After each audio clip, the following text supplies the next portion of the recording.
Welcome everybody to the very first episode of Erin in the City. Woo! I want to do a backflip. Oh my god, I'm so excited.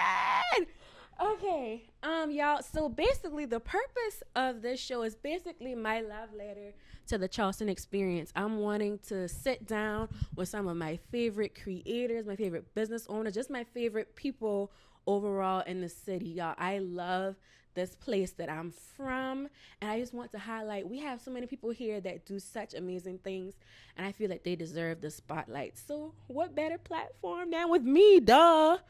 All right.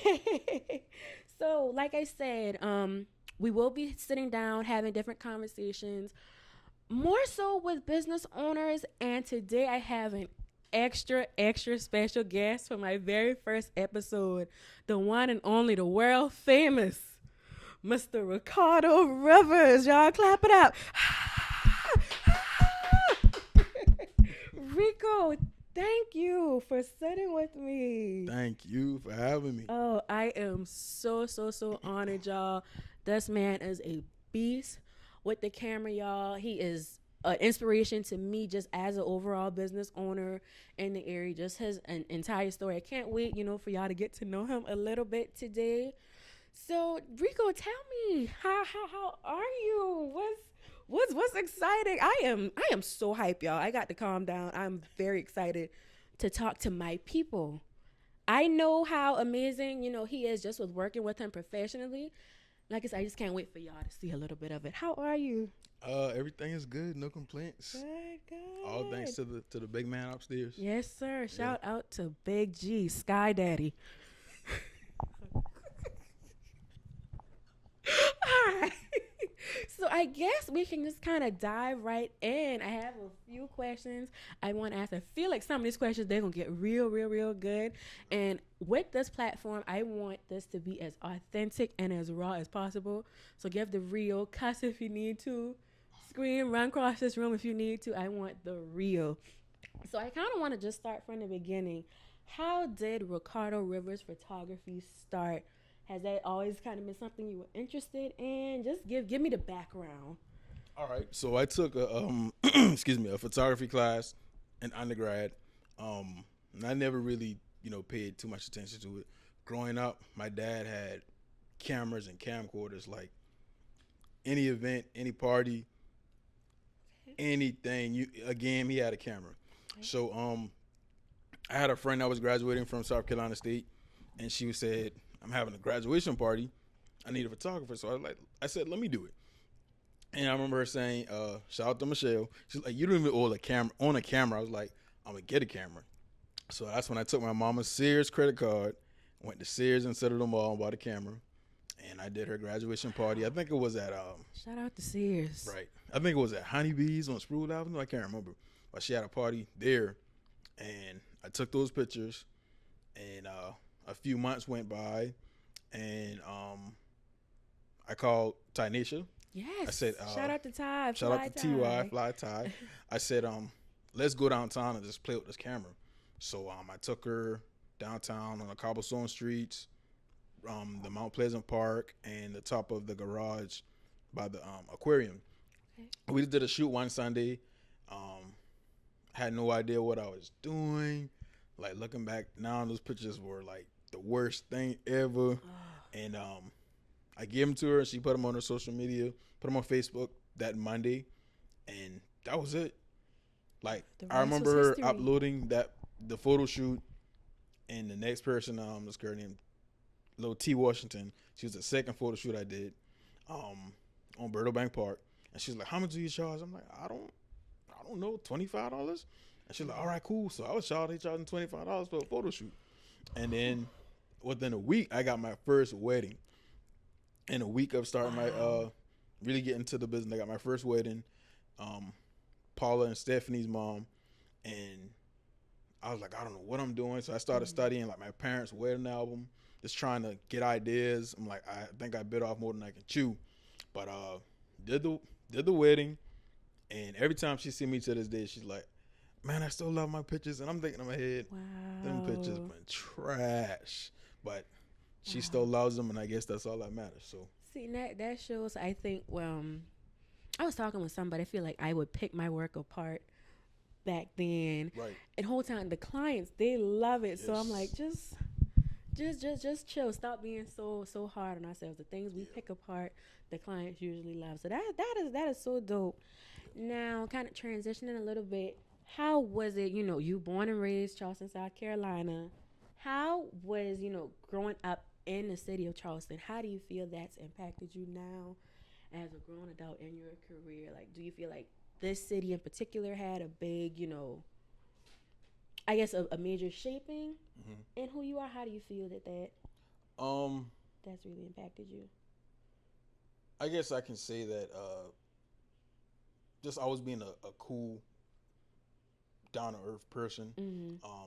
Knew a lot of people, so when I started the business, This man is popular, y'all.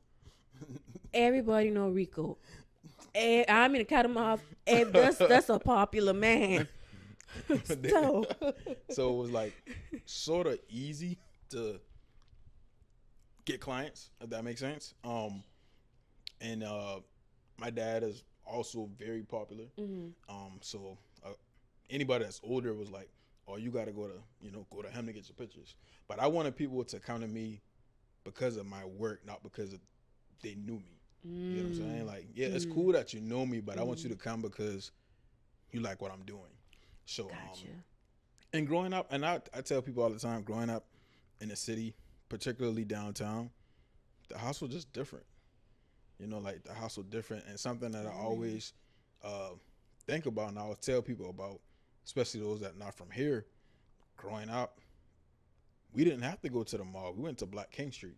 Yes, You know what I'm saying? We could walk on King Street. We had Foot Locker. We had you name it. Blue Steens. Blue Steens. Shout out to Blue Steens. Kids Chris Foot Locker. Dickies. Right. Sportsman. All those shops were on King Street, and it was like, those are my people. I'm seeing Black business owners thriving, and then and of course gentrification. It all just went away. So like for us who are business owners now, as African Americans, I feel that we gotta keep going because we got a point to prove. 1,000%. We can't let our culture in the city die out and going downtown. It's almost unrecognizable from what I'm used to. The areas that were for us and by us are almost non-existent. Right. Now, but I think it's up to us to keep those stories alive and, keep those traditions going and things of that nature. Now we got to talk about Burke High School. So me and Rico, we share quite a few similarities. We both grew up downtown. We both Burke Bulldogs. Shout out to Burke High School. You also went to Bethune-Cookman. I ain't finished, but God damn it, I went. But you went. I went. That's all that matters. That's all that matters. So I want to hear a little bit about your high school experiences and your and then make your way to the undergrad story. I know you got some stories. So high school. What was it like being a Burke Bulldog? So when I went to Burke, we had two sides of the campus. Yes. Yeah. The red building. The red building, and then we had the other sides, and it just went different. You know what I'm saying? Like, you knew a lot of people, a lot of older people, but just being near, just seeing how people maneuver, seeing how I was always a big sneakerhead. So I love to see the older guys, older boys, different shoes that they've been wearing. I had a gold teeth in 9th grade. Jesus Christ. I had a gold teeth in 9th grade. Gold tooth, I should say, in 9th grade. Of course, I was a member of the marching band. Shout out to Burke High Stepping Bulldogs. 125. We could never. Not when I was in the band. We weren't 125 either, but okay. we had like some good numbers. Gotcha. But, just seeing like, people you grew up with and just seeing how they maneuver and matriculate differently from how you knew them. And once you get to high school, different people start hanging with different people. But it was just like an experience that I truly, truly appreciated. I just appreciate like being in the hub of downtown. Yes. Yeah, I think especially going to Burke, I think a lot of the values that were instilled in us, especially being in the band. Mm-hmm. The things that Mr. McLeod taught us, even as a grown adult, still stick with me. Yeah. I would not have had a different high school experience. Truly, Burke made us. And I always tell people, like, a Burke didn't give you anything. It gave you loyalty and it gave you pride, because you can't talk about Burke High School. Hell no. Around certain people. Like, hey, they be ready to throw hands, you know? So it gave you that loyalty is like, the royal blue and white, they coming. I got a home girl, shout out to Bria, who says she'll die behind Burke High School. I think that's a little... Bria Brown? Bria Brown from downtown. I think that's a little extreme. But hey, man, I love my school. And like I said, what it instilled in us, those values, especially being in that band program, the exposure. Oh, yeah. I never thought about going to college. Yeah. You know, so like, I was able, to see different colleges. Mm-hmm. Like I never, been on the college campus. So it was like being in the band is like exposure, just like you said. But I will forever be grateful for the entire school, Mr. McLeod, the great educators we had there. Who was your favorite teacher? My favorite teacher at Burke. That's a hard question. I got a few of them, man. I can do 3. If I had to do 3, it would be, of course, McLeod, Mr. McLeod. 1,000%. I put you on the spot, didn't I? Oh, there's more of that in this episode. I'm gonna be real. You get no realer than Miss Anderson Ward. That's old school. That's before my time. Yeah, Miss Ward. Yeah. Well, she's Anderson now. But okay. She's Ward. Okay. Man,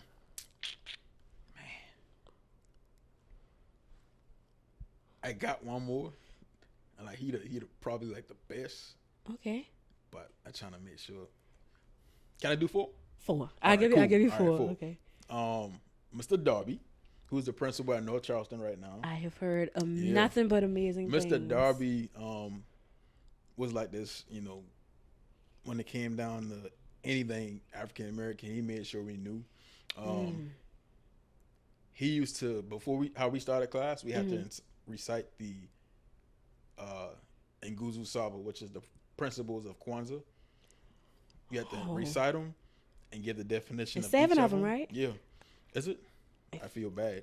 I think it's 7. We'll stick with 7. Yeah. And you have to recite all 3 stanzas of Lift Every Voice and Sing.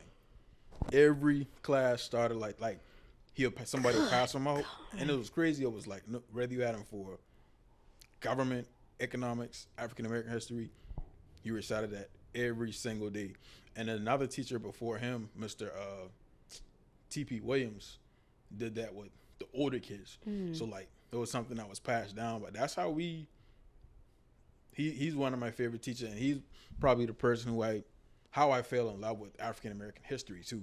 And my last person, still there, Mr. Pareto. Shout out to Mr. Pareto. He used to talk about him and his brother taking them cars at the Darlington racetrack.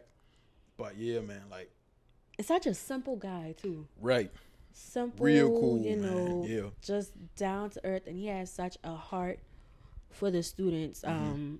Like he hasn't been anywhere. He's taught some of my friends' parents and older siblings and things like that. He's truly amazing educator. Who are my top 3 teachers? Of course, like it's Mr. McLeod. That's just a given. Yeah. Mr. Perino, Robert Perino. Shout out to Robert Perino. That is a teacher who became family. He came after me. Yeah, that's one of my people. And my last one is going to have to be Mrs. Perino, Karen Reed Perino. Another teacher that became family. She was strict. She was tough on us, but we could soften her. Especially me and my brother. We could really soften her out. We didn't let that tough act fool us. So shout out to those 3 that's educators that became family. Especially in times where I really needed them the most. So yeah, Yeah, shout out to them. Now let's go to undergrad, Bethune-Cookman University. Oh man, the world's most famous beach. I'm gonna be honest. When I got there, I've been terrified. Just like when we came, there was like 4 of us. Shout out to Brittany, Margaret, D, Tanisha. Mm-hmm. We got there, and Greg was already there. But he was like an upperclassman, so I was like, I couldn't, he doing his own thing. Mm-hmm. So like, I got cool with a lot of guys. But like that small Charleston crew who came from in 03, mm-hmm. like we stuck together. Mm-hmm. So like, from catching the bus to catching the Greyhound home to walking to Checkers, like if I don't ever eat Checkers a day in my life, I'm straight. I had a bad batch of Checkers down there. I'm traumatized to this day. Yeah. I cannot even smell Checkers without getting sick. Checkers, like, cause that was the closest thing to the school. And Checkers or Burger King, you had to walk a little further down. Burger King. And then what's crazy? I hated Bethune-Grove my first year. I hated them. Like, I had a bad batch one night. No. And I never went back. And then down the other side of the Ave, they had a spot called Mom and Pop. This old couple, Wings. So I was like, I'm going to Mom and Pop. Mm-hmm. I'm not going to Bethune-Grove. But just being there, like. Dang, now I want a 10-piece from Bethune-Grove right now. Like that now, roll. Wait. I like them wings different. Yeah. But it's just like the matriculation process. Just remembering getting out responsibilities. I was like, man, band gonna be my whole life. Like, I can't do nothing else. But we still had time to do other stuff. Met a whole lot of people there, and that's when everybody started calling me Geechee. I used to wear Geechee Gear shirts every other day, and putting on for the city. Oh yeah, they know when they come down to Charleston, I'm gonna rap hard. So they started calling me Geechee, or they shortened it for Geech. It was so bad that I had professors that called me Geechee, and they didn't even know my real name. So I remember one professor like, Geech, what's your real name? I'm like, Ricardo. I'm like, oh, okay. But everybody called me, Geech or Geechee. Just all around. I went down there, thought I was a Florida boy, grew the dreads. So you didn't have the locks before? You didn't have the locks before? I had braids in high school. So I had Gotcha. braids my first year. My second year, I started the dreads. Add more gold teeth. Good God. Yeah, so it went from freshman year, cornrows, 2 gold teeth, to junior year, dreadlocks, 8 gold teeth, pinky rings, gold watch. This man came back to Charleston a new man. Good God. You couldn't tell me I wasn't a Florida boy. Yeah. And then, by the time I became a senior, I had one of my, the head of my department, she called me in her office. She said, are you going to wear those things in your mouth, like, even as a senior? I was like, no. Like, time to grow up. So, took them out, took all the rings and all that stuff off, because I started doing, like, internships and stuff like that. So, I'm like, hey, I remember having a conversation with myself, bro, it's time to grow up. So, yeah. Now, did you know, with you being at Bethune or whatever, did you already kind of have a vision for what you wanted your life to look like? Like, what was your plan for you to like, okay, I graduate college today or tomorrow. This is what I want to be doing with my life. What was your mindset then? So I was a broadcast production technology major. So I wanted to work at a news station, because I interned at a news station in Orlando, and they had like a microwave station, that's what they call them, in Daytona.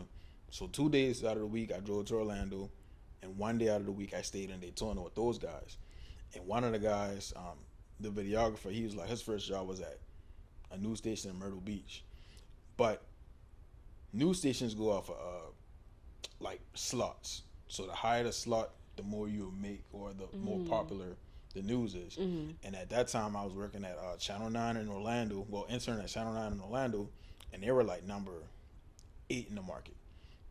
And then I was the one in Myrtle Beach was like number 99 in the market. Okay. Charleston didn't even place on the list that I remember. So I was trying to get to one of the news stations in like outside of Orlando, like Lake Mary.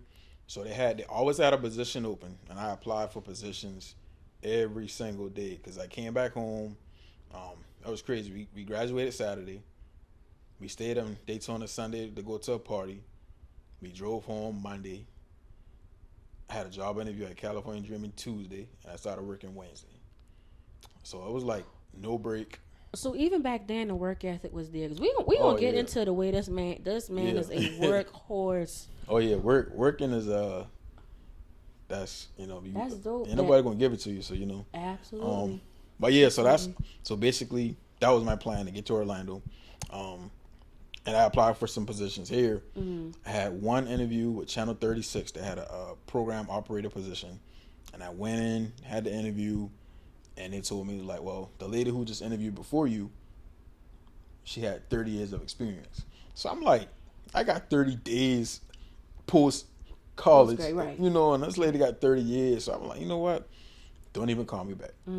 So from there on, I answered 911 calls. Okay. Yeah, did that for like 6 years. Went back to school, got a master's, and that's when the business started, photography business, in 2009. So 15 years. Wow. Yeah. So from there, what happened next? I left and I got a job as a behavior interventionist, like being in the like I was like a private one for this company. So I would go into certain homes and help parents redirect kids, their behaviors and stuff. And then they moved me to a case manager, so I started doing like the case management side of it. And then I started doing like family therapy. Sometimes I would go into the school. Sometimes I would, sit with the family and help them through issues. And I actually had a client that went to Brentwood, and I went there just to check them out. And I was like, man, I love the school and the kids. I want to do this. So I had an interview and didn't get it. And the next year, I being completely transparent, I had a friend that was working there. She said, hey, my teacher is looking for, my principal is looking for more African Americans. And I know you're BI, short for behavior interventionist. We're hiring more of those as well. I'm like, okay, cool. Tell her I want to come. So I went to the interview. They had an interview day, a whole day. I didn't do anything. They didn't ask me any questions. They didn't, no demo lessons. They just like, hey, when can you start? So I'm like, well, I still, doing some other stuff. And I was like, they said, well, can you do part-time? So I started there part-time for the last 3 months of school, like 2 days a week. So at one point I was doing case management, the school behavior interventionist, and I went back to 911. So I was doing 3 part-time jobs and photography at one point. And then I need a nap just listening. Good God. Stopped that, and then I became full-time at the school. Okay. I was like, well, I'm at the school now. I know Saturday and Sundays I'll be off, so I'm able to do photography like when I want to. So that's when everything really started. Like I was, here and there, and then like 2016, that's when like I got weekends available. So it's coming. It's coming. So, and from there, left there. They sent me to their sister school, Burns. I was there for like 3 weeks, and I left and went to the school that I'm at now. Okay. Okay. And then I matriculated from. I'm using that word too much, matriculated. You know how people be like, hey, you must be just learning that word. Anybody who graduated from college love that word, matriculate. Yeah, so I augmented from behavior interventionist to augmented. I gotta write that one down. That's a good one. Oh, I got one more favorite teacher from Berkeley. Okay. Mr. Levy. Mr. Levy taught us all. I've heard SAT this words. name. Yeah, I've heard this name before. SAT words to this day, man. That he taught us. But yeah, that's another one. Okay. Yeah. Now that I'm gonna kind of jump around on my card a little bit, just with hearing you say, like, with having those multiple positions at one time. I want to talk. something I personally struggle with: work-life balance. Now, with you, especially now with you still work a full-time job in education and photography. What does work-life balance look like for you?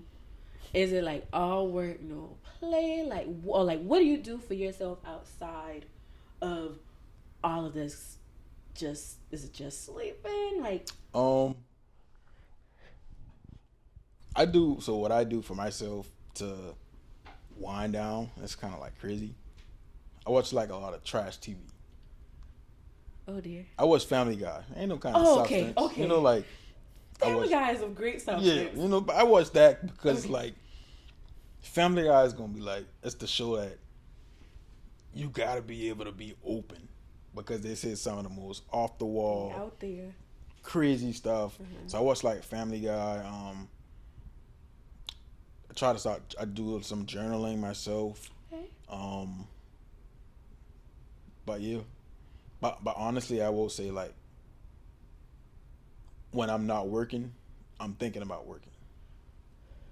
Like I'm thinking about like how can I improve myself. I'm thinking about like how can I work less but make more.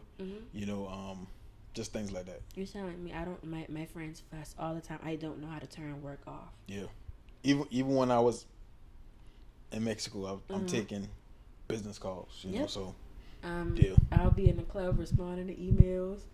I got a shot in one hand, and I'm doing an email in the other. And I'm trying to prioritize that, especially. And I feel like I've done a pretty okay job in the last year of having a life. I think it was taking a toll on me as a makeup artist.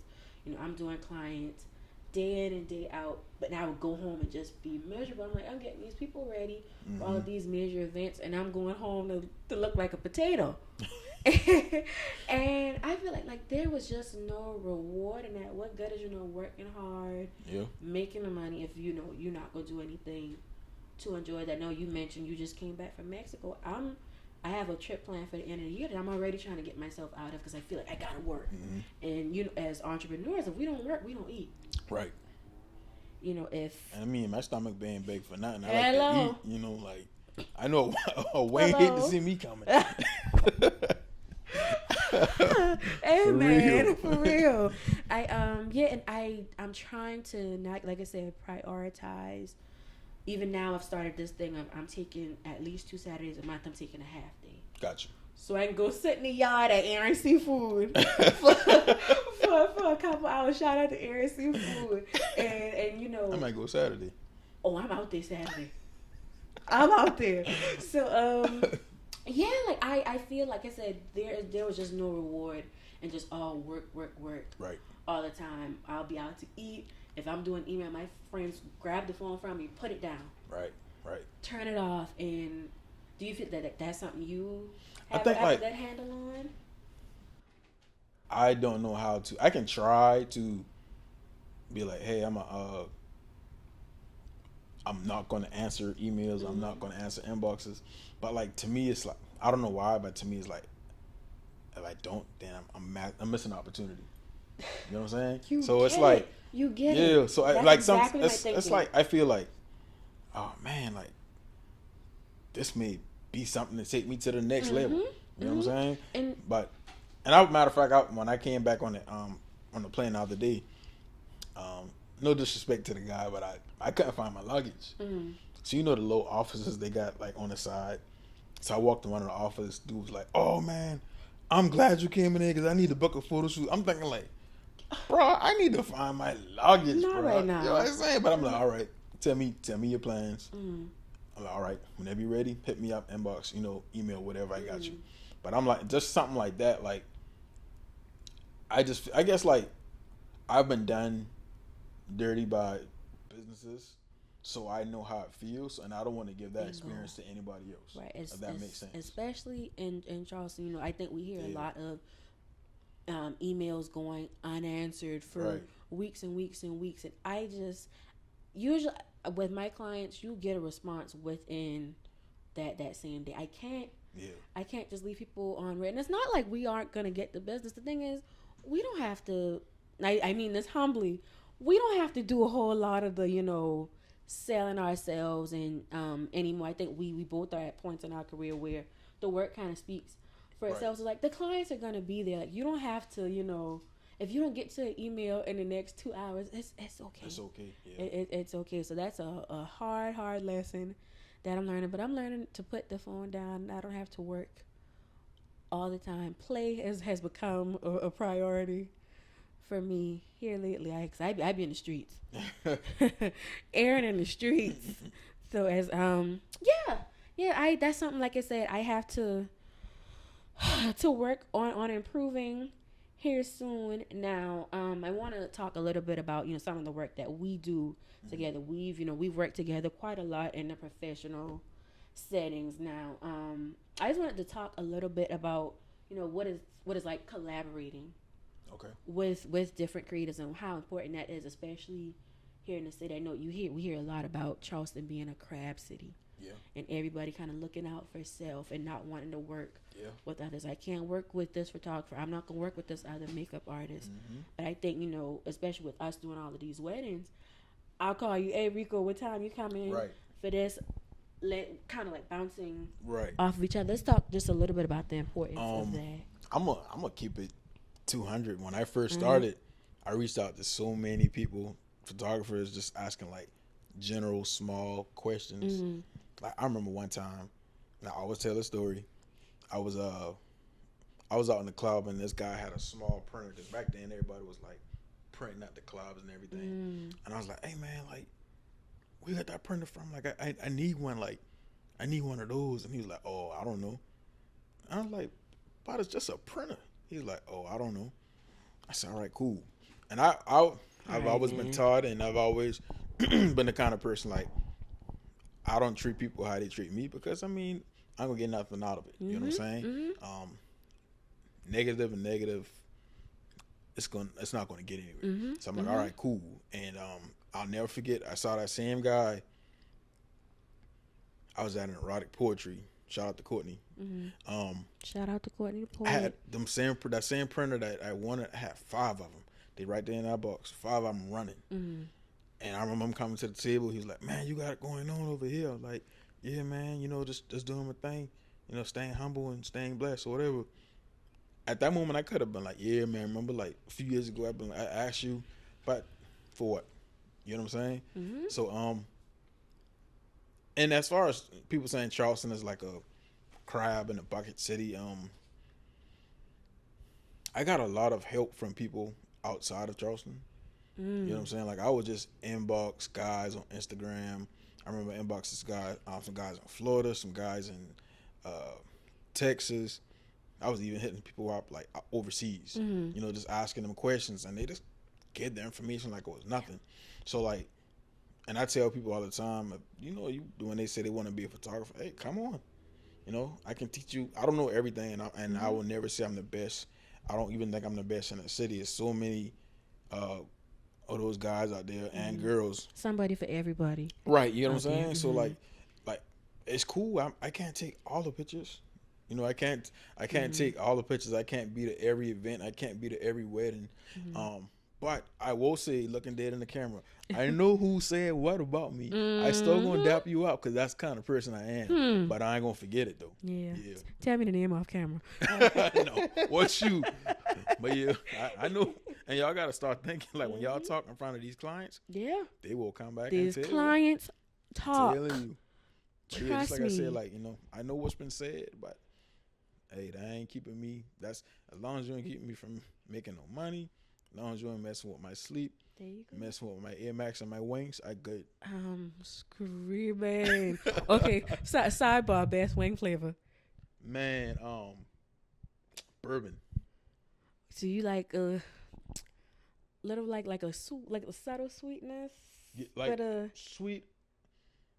I know what I picking up what you putting down. Hey, hold up, that's so fat. But that's like sweet. And a little bit of spice. Okay. Yeah. That's my favorite wine flavor.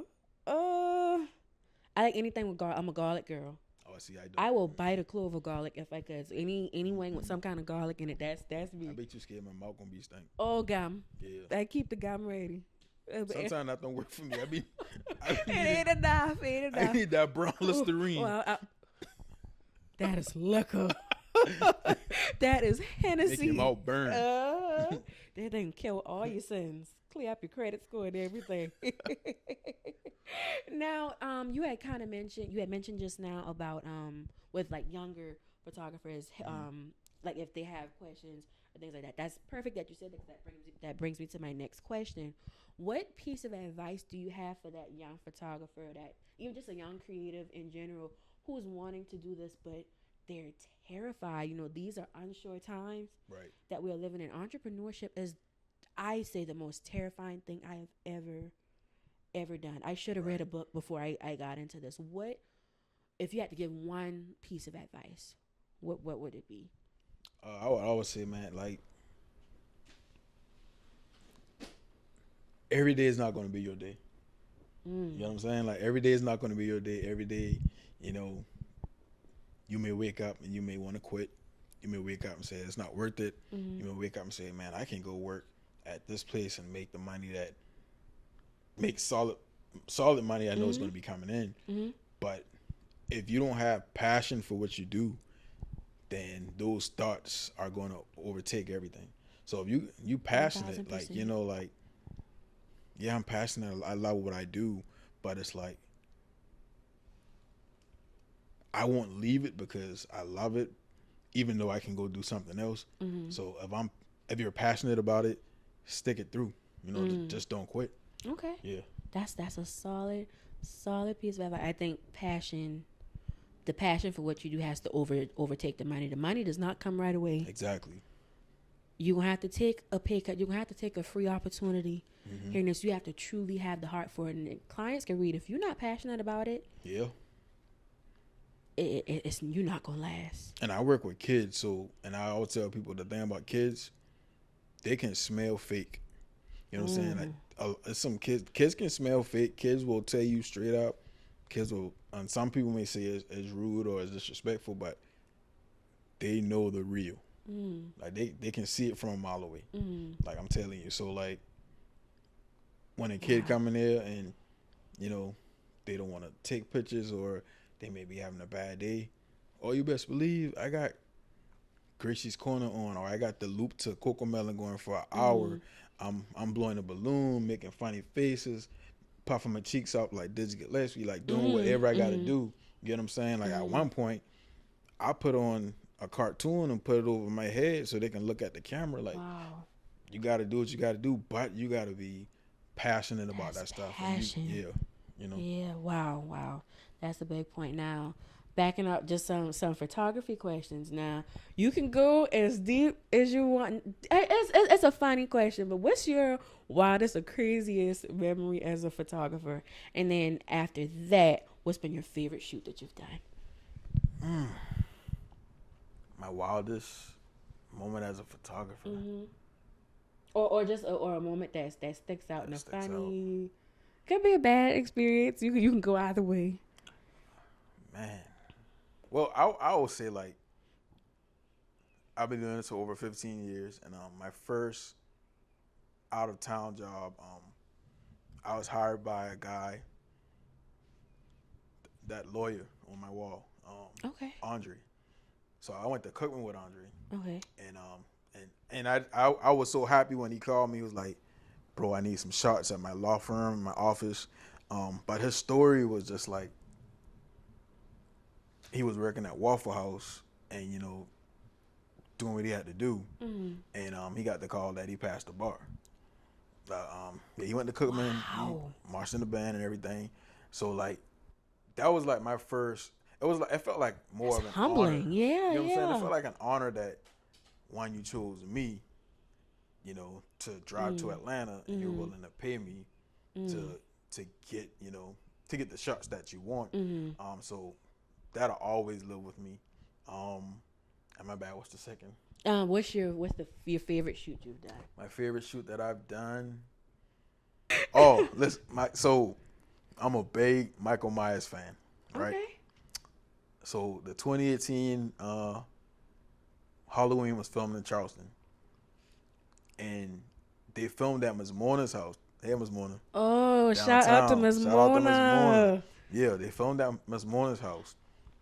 I remember hearing about this. So I used to do this thing like Halloween. I would try to do like a off the wall shoot like that Maleficent up there. So I was like, I want to shoot Michael Myers. Like Michael's my boy, you know. So I called this guy named King. Shout out to King. Big, you know, built guy, tall guy. I was like, you know, Michael Myers. That's how he looked. I remember buying the blue jumpsuit from Walmart for him, and we went to Ms. Mona's house and actually shot. He had the mask as well. We actually shot like a Michael Myers photo shoot in the actual house that they shot Michael Myers. I mean Halloween in 2018, and Ms. Mona was showing me like the actual pictures of how they, you know, had fake blood everywhere and everything. So yeah, that's probably my favorite. Yeah, favorite thing. That's dope. That's to recreate something like that. I love Halloween. The month of Halloween. I hope this year I get to, as a makeup artist, I get to create probably on myself. You know, the things I love the bloody, like the gory stuff. I've been wanting to recreate a Carrie photo shoot. Are we doing that? Let's go. We gotta find somebody. Yeah. Stay tuned. Oh, that is dope. I'm so excited for Halloween. Now, God, I have so many good questions now. We had I just kind of talking a little bit about living in the city of Charleston. As you know, a black male born and raised here, what do you feel? Because I feel a lot of people say that, you know, with Charleston people, like, we don't go beyond Charleston. What do you feel like the city needs, especially with black Charleston, what we're lacking, like, or do you feel like, is there enough opportunity here to grow, like, as an entrepreneur, as a creative, or is there a cap? I think, like, well, you got to realize. I hope I made that. No, I understand. Okay. Like, I think a lot of people may look at our city and try to compare it to Charlotte or Atlanta, Chicago, Baltimore. Those are like hubs for African Americans. You know what I'm saying? They're hubs for, and even New Orleans. They're hubs for DC. Yeah, DC as well. They're hubs for success for African Americans. And I'll use New Orleans for say. They appreciate the Creole culture in New Orleans. You get what I'm saying? Think of the support that the Creole, how they love for the Creole and everything, and then look of the Gullah Geechee here in Charleston. You know what I'm saying? Like, it's supported there. Yeah. Here it's like they're trying to erase it. So it's like and history is something that I love. I can talk about it all day, but I feel that it's doing what it's doing here, and we have to realize that, you know, and anybody that can go I always say, if you can make it in Charleston, you can make it anywhere.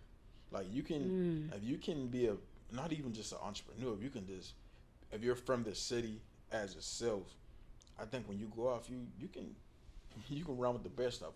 I agree. You know what I'm saying? But I just feel like, as far as like Black Charleston, like, I feel there is a little bit of division sometimes. Sometimes we don't come together. Sometimes it's like, oh, you're going to do a makeup special. Oh, I'm going to do a makeup special and make it cheaper, instead of saying, like, hey, let's collaborate and we work together. And, you know, like, excuse me, I don't know what I just heard there. Hey man, get it out. You must be about to say something controversial. I love it. But yeah, I don't understand, like, a lot of. I sit back and I just watch a lot, just analyze a lot of stuff, and I feel like one thing clients got to realize that prices increase. Like, I had somebody tell me last year, man, I remember when you used to charge this. And I was like, well, I remember when low top Willie D's were $49.99. How much they cost now? You know, so like $100. Right, you know what I'm saying? Like, things increase. Neck bone ain't cheap no more. Like, you know what I'm saying? Pack neck bone $6-7. It used to be $2.50. Like, I just made a part of lamb beef. But like, just saying, like, things increase, and I understand a lot. Like, you got to be mindful of what you spend your money on, because just like things increase, rent increases, you know, car notes, and so on and so on. So like, I'm gonna just be honest. I don't know. I'm gonna just you don't know what it's going to take. Right now, I feel like I just rambling on. No. It's hard, and I find, you know, with what I do, I feel like there's a lot of makeup artists in the city. What you get from Susie ain't gonna be what you get from Sarah. Right. But I feel like I've been put in a position now, because I didn't necessarily have that when I was coming up, where I'm bringing these makeup artists with me to these weddings. You've seen where I bring 2 and 3 girls to come help me. If I can put a little bit of change, you know, in their pocket, that ain't hurting my business none. You know, my duty is to bring them up. You know, not to say that I'm like, you know, training or mentoring these people, because they have their own businesses respectfully. But like I said, it's not hurting me to bring my sisters with me to this opportunity. If I can't take it, I can't do, like you said, you can't do every photo shoot, you can't be to every event. I can't do everything. So if I have this opportunity that I can't do, let me pass it on to, you know, whoever. It doesn't hurt to pull other people up with you. That's my goal, and that's been one of the biggest blessings that I've found in the last, you know, few years, that I am in a position that I can employ other people and bring them along to these bigger opportunities. But there are artists out there that will service parties of 12 and 15 by themselves. That's insane. Why do that when I can have some people help lessen the load on me?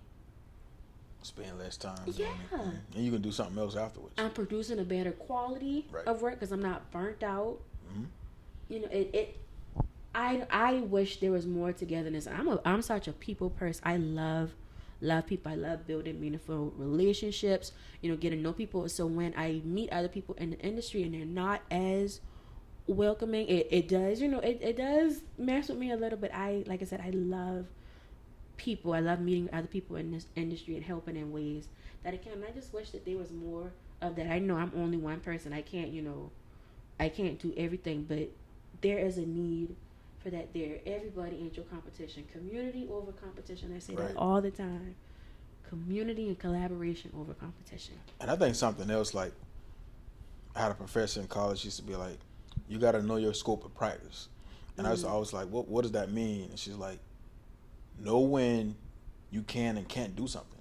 So like, and I'll be honest, when, you know, a lot of people be like, hey, I want to do this, a photo shoot like this. I'm like, oh, I can't. But let me tell you who can. Inbox that person. Inbox them. They'll be like, hey, I want to do, I want you to do a video. I don't do videography, but they do. You know, here's their information. You know what I'm saying? So I will always be like, I'm never too big to say, hey, I can't do that. I wish I could, but I can't. Or I would say, I've been playing around with it. I don't like it that much. And some people will say, like, let's still try it. Yep. You know what I'm saying? Or I'll say, if you want to, we can, but just to let you know, this person does that service that you want. You know, that honesty. I don't have an issue. Right, being honest. Yeah. Now, before I get to a couple of the fun, smaller questions, if there's one thing you could tell 18-year-old fresh out of high school Rico or fresh out of college Rico, looking back at where you are now, 15 years into your photography career, and it doesn't even have to be career, it could be in personal life, what's the one thing you would tell younger you? I know, I feel like that's such a pageant question, but it's an important one. Right. I would tell my younger self, health is very important. Watch what you put in your body. Big mama, your arm.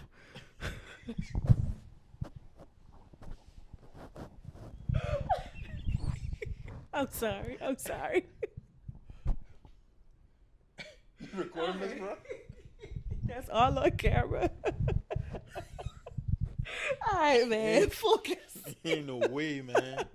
Watch what you put in your body. Okay. I would say saving. You know what I'm saying?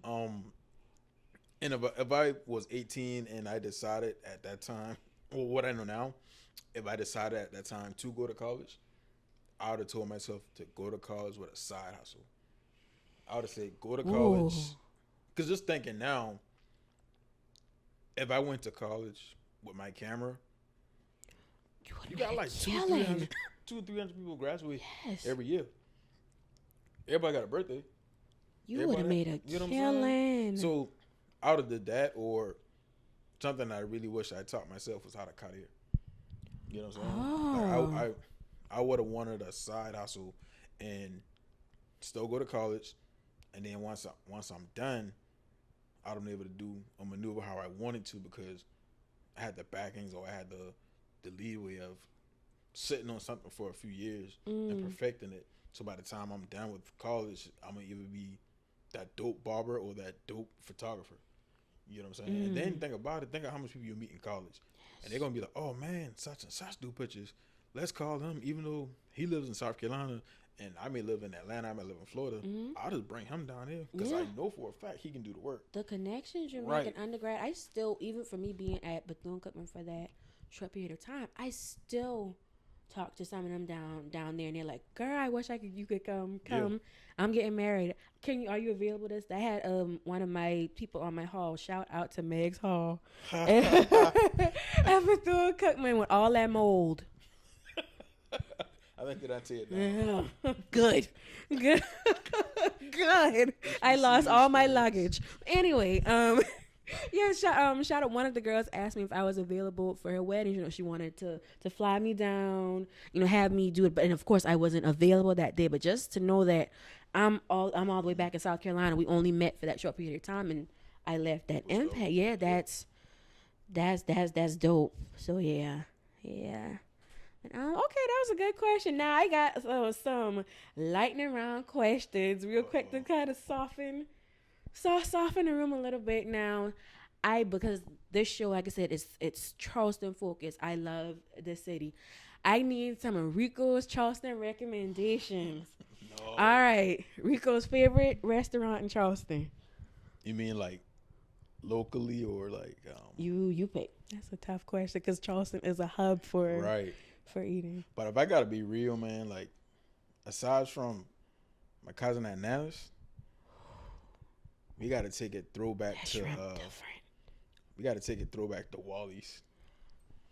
Shout out to Wally's Fish Supreme. Dave's when they went on Rutledge Avenue. Listen, Dave's on that Rutledge seafood Avenue. platter ain't never done me wrong. And I grew up right across the street from where Dave's is now on Mars Street. Born directly across the street. I run across, get my seafood platter, run back to the house. Man, you got to take it to Ernie's on Spring Street. I'm about to jump up out this chair. Dad, okra soup. Yeah, Llama Bean Bowl, Boy, Ernie's. Listen. Hannibal's.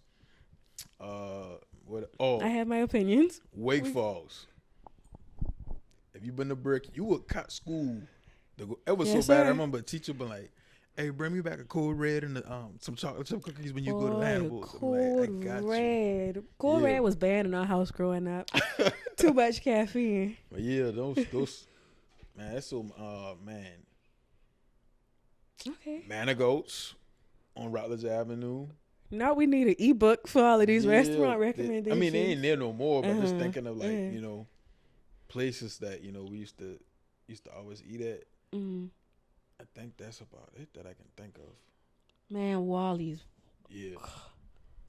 Wow. And you know what? The staple, Piggly Wiggly Daily, downtown on Monday and Tuesday when working there. Boy. On Spring and Meeting Street. That breakfast. Yeah. That breakfast been so good from Piggly Wiggly. Piggly Wiggly West Ashley when Miss Pronda and they shout out to Miss Pronda. Shout out to Miss Pronda. Oh my God. Yeah. Wow. Yeah. Okay. All right. Best Charleston or your favorite Charleston slang phrase or word?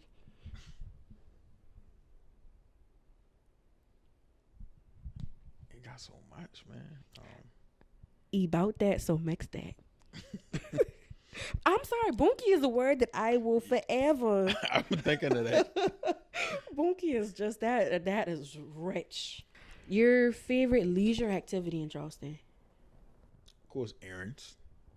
1000%. Let's see.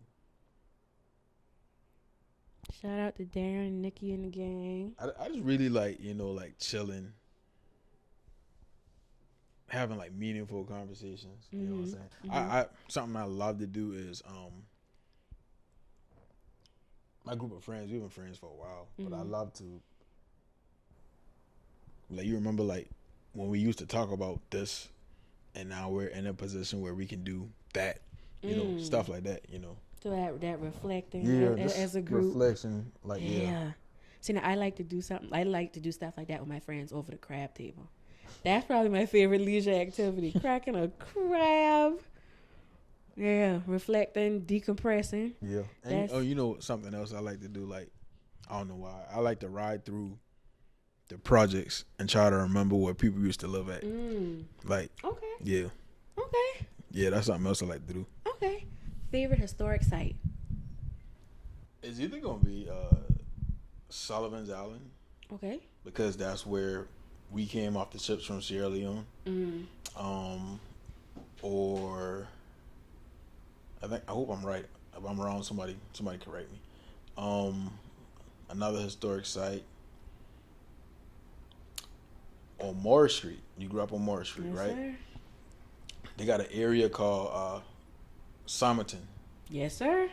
So I whenever I ride through there, and I've never seen a school, but just being younger, my granny Sue Blue would always say she went to Somerton School, so that was a school there.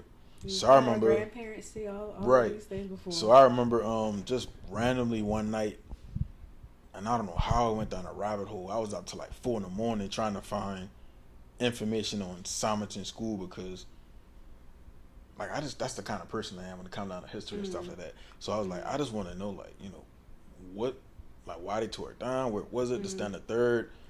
But yeah, I would say Somerton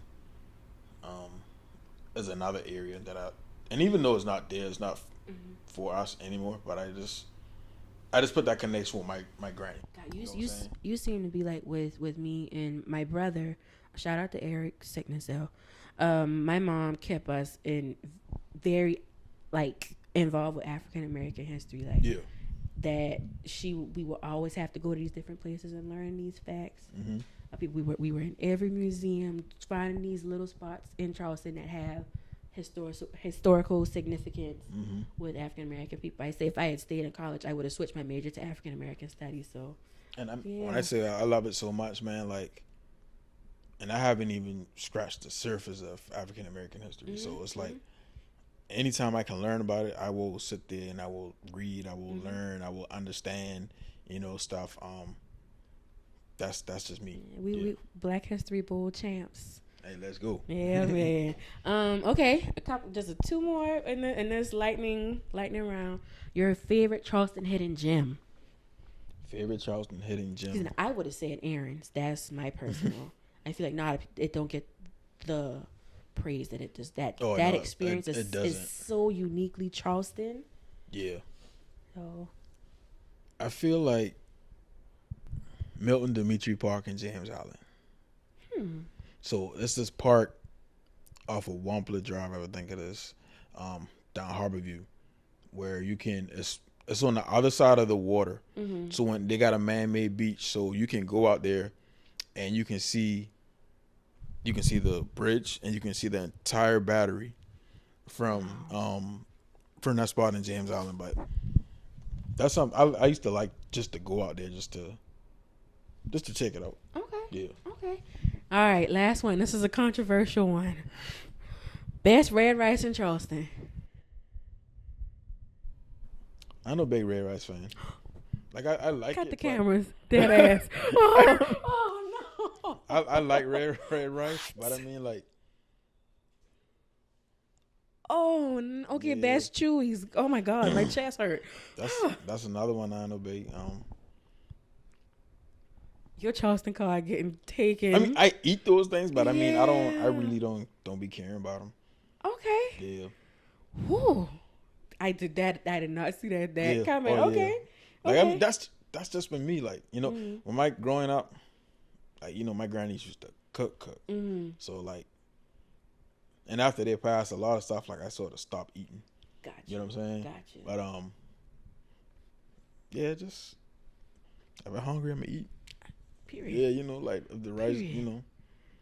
Might have to get a little Ozempic. Wow. Shout out to them girls sticking themselves with that Ozempic. I'm sorry. Okay, moving on. What's next for Ricardo Rivers? Whether it be in photography, are you having another career move? You want to start? Give us a little something to look forward to. Anything big, major coming up that you can talk about?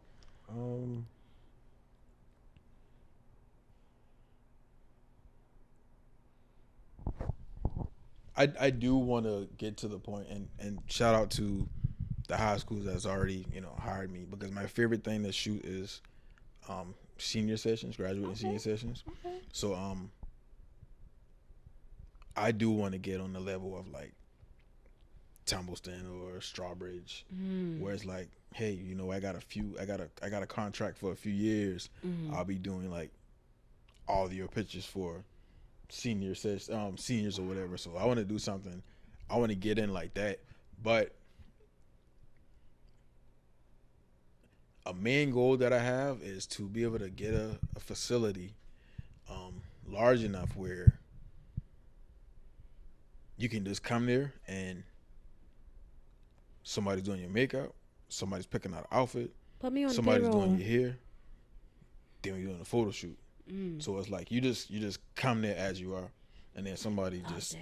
take, like, you know how like celebrities just go someplace, like They show up on a full set. right, and then like somebody just take care of them, something like that. But I want to do it like for regular people. Okay. You know what I'm saying? So like, For the average consumer. right, and my goal in my head is like it's in the mall somewhere. You can make an appointment, come on in. You know, and you can. And the thing about it is, you can do makeup. She can do hair. Somebody can do wardrobe. Somebody can do photography. And then it's like 4 of y'all working on 4 different people at the same time. Wow. So it'll keep rotating. It's a machine. Right, it's a machine. So like something like that. And by my ultimate goal, if I can, because you know I work with kids that have social emotional issues, behaviors, or whatever. If I can teach photography to redirect behaviors in school, I love that. That's like my thing. That's amazing. So you're impacting the youth. Yeah. And you're doing it through something that you love and something that you're passionate for. That's the goal. That's what this platform is for. So I pray, you know, that comes to fruition for you. It's already done. And so you already put it out there. It's only a matter of time that will come to fruition, y'all. This has been great. I have loved chopping it up with you. I know we talk a lot, you know, at weddings when we do get times and things, but having to sit down was really, really important. Thank you for being the first. Yes. And thank you. Thank you for having me. Yeah. Thank you to everybody out there for your support again. Thank you to Ricardo for sitting down with me. And I have to thank the man behind the camera, my sickening friend, Drew Dash. Shout out to Digital Dash Productions. Y'all, I cannot wait to see who we're going to sit down and talk to next in the city. Y'all always remember to be kind and make somebody smile today. Love y'all. Peace out. Bye.